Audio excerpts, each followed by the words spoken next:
ഈശോമിശിഹായ്ക്ക് സ്തുതിയായിരിക്കട്ടെ. എൻ്റെ പേര് ബിന്ദു. ഞാൻ കട്ടപ്പന ഇടവകയിൽ നിന്ന് വരുന്നു. എനിക്ക് 2024 9-ാം മാസം ഞാൻ ഇവിടെ വന്ന് ഉടമ്പടി എടുത്തതാണ്. 12-ാം മാസം 24-ാം തീയതി ഞാൻ പുതുക്കാൻ വന്നപ്പോഴത്തേക്കിനും 23-ാം തീയതി എൻ്റെ മോനൊരു ആക്സിഡൻ്റ് ഉണ്ടായി. അത് പിന്നെ 2 മോനുമായിട്ട് ബൈക്കിൽ പോയപ്പം കാറും ബൈക്കുമായിട്ട് കൂട്ടിയിടിച്ചാണ് ആക്സിഡൻ്റ് ഉണ്ടായത്. മോന് പുറകിലിരുന്ന കാരണം കൊണ്ട് തെറിച്ചു പോയി. പിന്നെ തല നല്ലതുപോലെ പോയി ഇടിച്ച് തലച്ചോറെല്ലാം വെളി ചാടി ഭയങ്കരമായിട്ട് സീരിയസ് ആയിരുന്നു. ബൈക്ക് ഓടിച്ചോയിരുന്ന മോനെ ആദ്യം തന്നെ ഹോസ്പിറ്റലിൽ എത്തിച്ചു. ഈ മോന് തെറിച്ച് വീണ് ബ്ലഡിൽ കുളിച്ച് കിടന്നതുകൊണ്ട് ആരും എടുക്കാനായിട്ട് മുതിർന്നില്ലായിരുന്നു. പിന്നെ ഒരു ഓട്ടോക്കാരൻ അവിടെ കൊണ്ടുപോയി ആശുപത്രി കൊണ്ടുപോയി സെൻറ്റ് ജോൺസ് ഹോസ്പിറ്റലിൽ കൊണ്ടുപോയി അഡ്മിറ്റാക്കി. രണ്ട് ദിവസം കഴിഞ്ഞപ്പോഴത്തേക്കിനും 2 ദിവസം വരെയും ഒന്നും പറയാറായിട്ടില്ല. മറ്റേ മോൻ അപകടനില തരണം ചെയ്തു. ഈ മോൻ 1% പോലും പറയാനൊന്നും പറ്റത്തില്ല ചേച്ചി. അത് കാരണം കൊണ്ട് നമുക്ക് പ്രാർത്ഥിക്കാം, എല്ലാം ദൈവത്തിൻ്റെ കരങ്ങളിലാണെന്ന് പറഞ്ഞ് രാത്രിയിൽ എന്നെ ഇവൻ്റെ കൂട്ടുകാരൻ പിള്ളേർ എന്നെ വിളിക്കുമായിരുന്നു. പിന്നെ ചേച്ചി ഇങ്ങനെ മോന് ആക്സിഡൻ്റ് ഉണ്ടായി, എത്രയും പെട്ടെന്ന് ഹോസ്പിറ്റലിൽ വരണമെന്നും പറഞ്ഞുകൊണ്ട് ഞാൻ അവിടെ ചെന്ന് അത് കഴിഞ്ഞപ്പോഴത്തേക്കിനും പിന്നെ വെൻറ്റിലേറ്ററിലായിരുന്നു. 3-ാമത്തെ ദിവസം ഞാനിവിടെ വന്ന് ഉടമ്പടിയിലായിരുന്നു ഞാൻ. അന്നേരം ഞാൻ എൻ്റെ കയ്യിലിരുന്ന നേർച്ച വസ്തുക്കളെല്ലാം എടുത്ത് ഹോസ്പിറ്റലിൽ പോയി.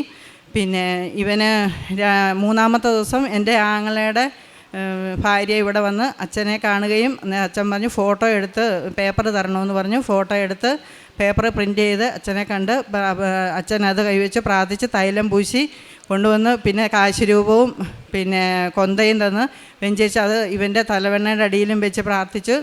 അത്രയും 15 ദിവസം ഇവൻ വെൻറ്റിലേറ്ററിൽ കിടന്നു. ഒന്നും പറയാറായില്ല എന്ന് പറഞ്ഞുകൊണ്ട് 15 ദിവസം വെൻറ്റിലേറ്ററിൽ കിടന്നിട്ട് ഇവന് 2 ആഴ്ച കഴിഞ്ഞപ്പോഴത്തേക്കിനും ഭക്ഷണമൊന്നും ഇവന് എടുക്കുന്നില്ലായിരുന്നു.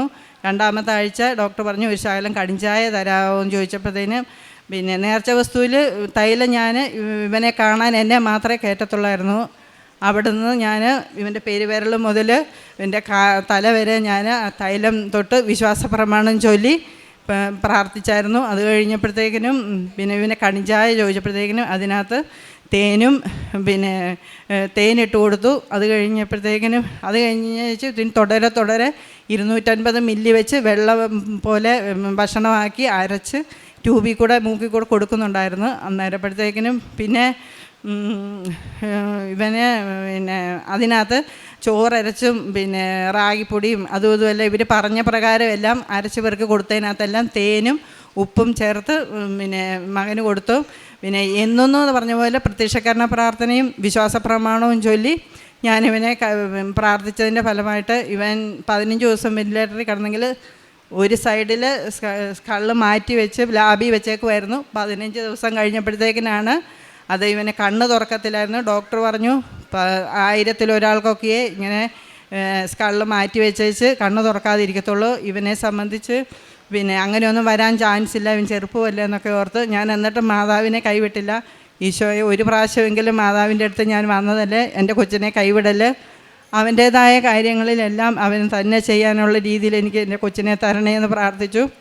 അപ്പം ഹസിൻ്റെ ബ്രദർ പിന്നെ കൂട്ടരെല്ലാം ഡൽഹിയിലൊക്കെ ഡോക്ടർമാരുണ്ടായിരുന്നു. ഇതിൻ്റെ റിപ്പോർട്ടൊക്കെ അയച്ചു കൊടുത്തപ്പോഴത്തേക്കിനും 1% പോലും മോനെ രക്ഷപ്പെടാൻ സാധ്യതയില്ല ചേച്ചി, പ്രതീക്ഷയ്ക്ക് വകയേ ഇല്ല എന്നും പറഞ്ഞുകൊണ്ട് റിപ്പോർട്ടൊക്കെ അയച്ചപ്പോഴത്തേക്കിനും പിന്നെ അവിടെ നിന്നൊക്കെ ഡോക്ടർമാർ പറഞ്ഞത്.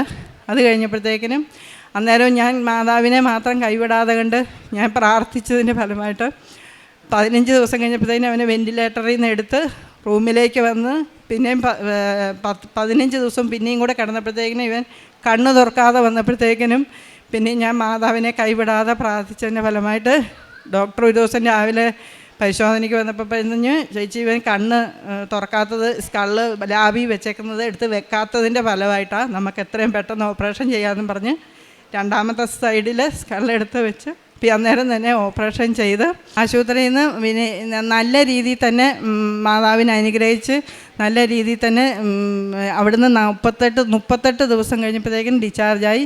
തൃശ്ശൂർ ഇലൈറ്റ് ഹോസ്പിറ്റലിൽ പോകാൻ 5 ലക്ഷം രൂപ വേണമെന്ന് പറഞ്ഞു. ഞരമ്പ് എടുത്ത് വേറെ സ്ഥലത്തുനിന്ന് വെച്ച് പിടിപ്പിക്കണമെന്ന് പറഞ്ഞു. അത് കാരണം കൊണ്ട് അവിടുന്ന് സാമ്പത്തികമായിട്ടും ഞാൻ ഏലത്തോട്ടത്തിൽ പണിക്ക് പോകുന്ന എനിക്ക് പൈസ ഒന്നുമില്ലായിരുന്നു. ഞാൻ പ്രതീക്ഷിക്കാത്ത രീതിയിൽ എൻ്റെ മാതാവ് എനിക്ക് പൈസ തന്ന് 5 ലക്ഷം രൂപ അവിടെ കൊടുത്ത് കൊച്ചിനെ ഓപ്പറേഷൻ ചെയ്ത് ഇപ്പോൾ കൈയെല്ലാം മൂവ്മെൻ്റായി നല്ലവണ്ണം മുട്ടിൻ്റെ അവിടെ വരെ വന്നിട്ടുണ്ട്. ഇനി ബാക്കി ഇങ്ങോട്ട് വരാനുണ്ട്. പിന്നെ പ്രതീക്ഷിക്കാതെ സ്കൂളിൽ നിന്നും പള്ളിയിൽ നിന്നും എല്ലാവരും കസിൻ ബ്രദറും എല്ലാവരും എനിക്ക് പൈസ തന്ന് സഹായിച്ചു.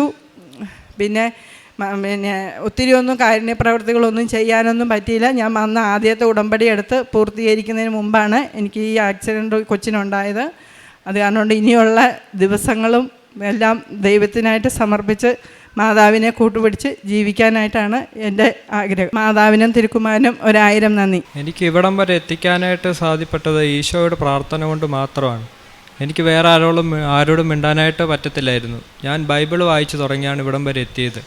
ദൈവം ഇല്ലായിരുന്നെങ്കിൽ എനിക്കൊരു പക്ഷേ വീട്ടിൽ തന്നെ ഇരിക്കട്ടെ വന്നേനെ. ഈശോയ്ക്കും തിരുക്കുമാതാവിനും 1000 നന്ദി. യോഹന്നാൻ 11:4 ഈ രോഗം മരണത്തിൽ അവസാനിക്കുവാനുള്ളതല്ല, പ്രസ്തുത ദൈവത്തിൻ്റെ മഹത്വത്തിനും അതുവഴി ദൈവപുത്രൻ മഹത്വം പ്രാപിക്കുന്നതിനും വേണ്ടിയുള്ളതാണ്. ബിന്ദു ജോർജ് എന്ന ഈ സഹോദരിയുടെ ഈ സാക്ഷ്യം ഒരു മകനെ എങ്ങനെ മരണത്തിൽ നിന്ന് അമ്മ മാതാവിനോടുള്ള നിരന്തരമായ പ്രാർത്ഥനയിലൂടെ, നേർച്ചവസ്തുക്കളുടെ സ്ഥിരമായ ഉപയോഗത്തിലൂടെ, ജോസഫ് അച്ഛൻ്റെ കൈവപ്പ് ശുശ്രൂഷയിൽ മകൻ്റെ ചിത്രം കൊടുത്ത് അമ്മ മാതാവിൻ്റെ തിരുനടയിൽ സമർപ്പിച്ച് അച്ഛൻ ആശീർവദിച്ച് നൽകിയ കാശുരൂപം മകൻ്റെ കഴുത്തിൽ അണിയിച്ചുകൊണ്ട് എല്ലാവരും മരണത്തെക്കുറിച്ചും ജീവൻ തീർന്നുവെന്ന അവസ്ഥയെക്കുറിച്ചും മാത്രം ഡോക്ടർമാരും കാണുന്നവരും അറിയുന്നവരും എല്ലാം പറയുമ്പോഴും അമ്മയുടെ കരങ്ങളിലേക്ക് ഒരു മകനെ ഏൽപ്പിച്ചു കൊടുത്ത് ഓരോ നിമിഷവും അമ്മയുടെ വലിയ സംരക്ഷണത്തിന് വേണ്ടി കണ്ണീരോടെ പ്രത്യാശയോടെ കുടുംബം പ്രാർത്ഥിച്ചതിന് ലഭിച്ച അനുഗ്രഹത്തെയാണ് ഈ എൽത്താരയിൽ സാക്ഷ്യപ്പെടുത്തിയത്. ഈ അമ്മ പറഞ്ഞ ഓരോ വാക്കും നമ്മൾ കേട്ടു. ആ ജീവിതം കടന്നുപോയ ഗുരുതരമായ അവസ്ഥകളെയൊക്കെ നമ്മൾ കണ്ടു. ദൈവത്തിന് ഒന്നും അസാധ്യമല്ല. ഏത് വലിയ രോഗത്തെയും അവിടുന്ന് ഏറ്റെടുക്കുകയും തിരുരക്തത്താൽ കഴുകി ശുദ്ധീകരിച്ച് സൗഖ്യപ്പെടുത്തുകയും നാം വിചാരിക്കുന്നതിനപ്പുറം സമയച്ചുരുക്കത്തിൽ സാധാരണ ജീവിതത്തിലേക്ക് മടങ്ങി വരുവാൻ തക്കവിധം ആരോഗ്യവും ആയുസ്സും നൽകി നമ്മളെ സഹായിക്കുകയും ചെയ്യും. അമ്മ മാതാവിൻ്റെ അരികിൽ ഏത് വിഷയം ഏൽപ്പിച്ചു കൊടുക്കുമ്പോഴും കാനായിൽ സമയത്തിന് മുമ്പേ മകനെ കൊണ്ട് ആദ്യത്തെ അടയാളം പ്രവർത്തിച്ച അതേ അമ്മ ഇന്നും അമ്മയിൽ ശരണപ്പെട്ട് പ്രാർത്ഥിക്കുന്ന മക്കളുടെ ജീവിത വിഷയങ്ങളെ ഏറ്റെടുത്തുകൊണ്ട് അത് മകനേൽപ്പിച്ചു കൊടുത്ത് അമ്മ മാതാവിൻ്റെ ഉടമ്പടി നേർച്ച വസ്തുക്കൾ വിശ്വാസ പ്രഖ്യാപനത്തോടുകൂടി ഉപയോഗിക്കുന്നുവെങ്കിൽ, ദൈവനാമത്തെ നിരന്തരം മഹത്വപ്പെടുത്തുന്നുവെങ്കിൽ അത് ദൈവനാമത്തിന് മഹത്വത്തിന് വേണ്ടി തന്നെ മരണകരമായ അവസ്ഥയിൽ നിന്നും ജീവൻ്റെ നാളുകളിലേക്ക് ജീവിതത്തെ മാറ്റിത്തരുമെന്ന് ഈ മകൻ്റെ ശക്തമായ ജീവിതത്തിലേക്കുള്ള തിരിച്ചുവരവിലൂടെ ഈ കുടുംബം സാക്ഷ്യപ്പെടുത്തുകയാണ്. അമ്മ മാതാവ് കൈപിടിച്ച് നടത്തിയ ഈ മകൻ്റെ ജീവിതത്തെ ഓർത്ത്, ഈ കുടുംബത്തിന് നൽകിയ വിശ്വാസത്തിൻ്റെ ബലത്തെ ഓർത്ത് അമ്മ മാതാവിനും ഈശോയ്ക്ക് നന്ദി പറഞ്ഞ് കരങ്ങളടിച്ച് ഈ സാക്ഷ്യം നമുക്ക് സമർപ്പിക്കാം. അത്യപൂർവ ദൈവാനുഭവങ്ങൾ ഇനി നിങ്ങൾക്കും സ്വന്തം. ഈ യൂട്യൂബ് ചാനൽ ഇതുവരെ സബ്സ്ക്രൈബ് ചെയ്തിട്ടില്ലെങ്കിൽ ഇപ്പോൾ തന്നെ സബ്സ്ക്രൈബ് ചെയ്യുക. ഈ വീഡിയോ ഇപ്പോൾ തന്നെ നിങ്ങളുടെ സുഹൃത്തുക്കൾക്ക് ഷെയർ ചെയ്തുകൊണ്ട് കർത്താവിൻ്റെ പ്രേക്ഷിതരാകുക.